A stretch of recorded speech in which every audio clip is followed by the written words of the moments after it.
Let's bring in our Sky News political editor, Andrew Clennell. He joins us live. A lot of focus, of course, at the moment on the Australian-US relationship with the inauguration happening overnight. A lot of analysis and discussion as to what a Joe Biden presidency will mean for us here at home. The opposition leader, Anthony Albanese, has seized on this theme as well today, criticising the Prime Minister, essentially saying that he wrongly pandered to Donald Trump during his presidency. Mr Morrison hitting back there, accusing the opposition leader of petty political sledging. Yeah, just the start of a very bitter contest this year between those two men, I suspect, Ash. You couldn't get a more Australian press conference than that, could you, with him waving flies away the whole time? Scott Morrison seeking to shore up his support in Queensland. He's able to travel there because he spent some time in Canberra, I gather. Some of his Sydney-based staff weren't able to go on the trip because of these border restrictions, and let's see how that plays out the rest of the year, particularly if we are looking at an election year, as many suspect. This Trump dispute, it's much ado about nothing really. Anthony Albanese's just had a shot, tried to suggest I'll be better off with the Biden administration, I'm more the statesman, than Scott Morrison, who's tied himself too closely to the Trump administration. Morrison, he spoke in recent days to Mike Pompeo, Mike Pence, but he says he won't be talking to Donald Trump. And he says, I can get on fine with the Biden administration. Thanks very much. I'm the statesman, not you. So that's the extent of that. Almost a one-on-one there with Greg Brown from the Australian and Scott Morrison. There you go. Greg, he says, I never credit him enough on Sky, but a lot of questions there from the Australian to the Prime Minister. He wasn't happy with one, which was Australia going out first on the China inquiry into the origins of coronavirus. Scott Morrison saying, well, we eventually got global support and I'll always stand up for Australia. Yeah, it's a bitter exchange to sort of start the political year between Albanese and Morrison, isn't it? And taking in that inauguration to do so. Yeah, and I guess the political battle will continue in earnest next month when MPs do return to Canberra. We're expecting vaccines are likely to really dominate a lot of the early federal political discussion this year.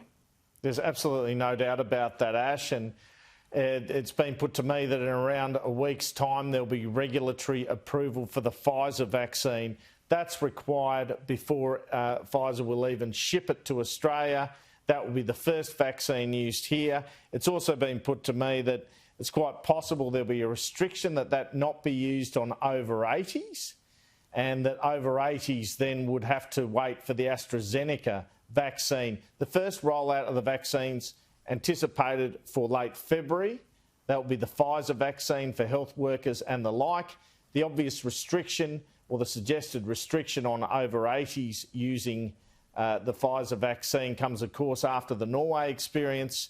Still a general belief that it's not related, the deaths there, to the use of the vaccine. It's simply old age or pre-existing conditions, but they're not taking any risks, the federal government. And there are people in the federal government saying to me today, well, you know, we're copping these calls to rush it out in an emergency like other countries with far bigger outbreaks. Imagine if we did that and the Norwegian thing happened here, what we'd be copping. Caution is really what they're about.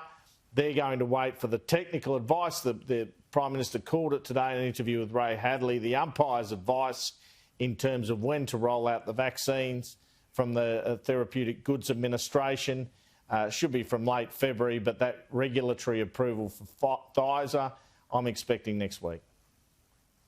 Yeah, and it sounds like the cautionary approach will be the best one in order to inspire public confidence in these vaccines, which is going to be also important as we do see the rollout get underway. Andrew, on the economic recovery, we heard from Scott Morrison there, the mining industry back up and running, did pretty well during the pandemic in terms of keeping the Australian economic engine going. We've got really something of a two-speed or multi-speed economy, though, going on. Some parts of the economy is still really struggling to get back on their feet. We've seen these calls for a so-called HospoKeeper, Hospitality Keeper, JobKeeper scheme to continue after that scheme is due to end in March. And you've got some exclusive details about what's likely to happen in that space. Yeah, well, JobKeeper won't be extended in any form in March. That's not the intention of the government. And that's despite correspondence from Restaurant and Catering Australia to Josh Frydenberg, the Treasurer, suggesting that for their sector, for troubled parts of their sector, do continue. Josh Frydenberg had a bit to say on this a day or so ago, and Scott Morrison again this morning.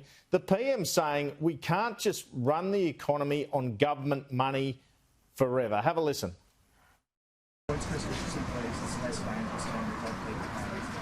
the positive growth in job figures, will that mean that you definitely end the JobKeeper payment in March?